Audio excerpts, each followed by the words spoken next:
ছোটবেলা থেকেই আমার জলপরি দেখার অনেক ইচ্ছা ছিল। তাছাড়া শহরের যানজটের জীবনও আর ভাল লাগছিল না। তাই ভাবলাম সমুদ্রে একটু ঘুরে আসি, যদি সেখানে ভাগ্যক্রমে আমি আমার জলপরি দেখতে পাই। যেই আসা সেই কাজ, চলে আসলাম সমুদ্রের পাড়ে। সমুদ্রে এসে অনেক খোঁজাখুঁজি করে আমি জলপরির সন্ধান কোথাও পেলাম না।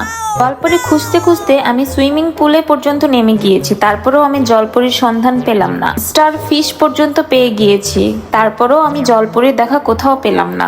অবশেষে মন খারাপ করে আমি সমুদ্র তীরে এসে বসে রইলাম। হঠাৎ করেই আমার চোখ এক জায়গায় গিয়ে থমকে গেল। এটা তো যেই সেই লোক নয় লা, এটা হচ্ছে জল পাঠা।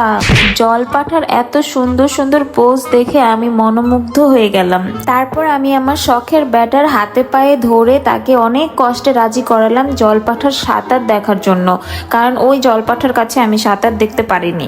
তারপর অবশেষে তাকে রাজি করিয়ে আমি আমার শখ পূরণ করে নিলাম।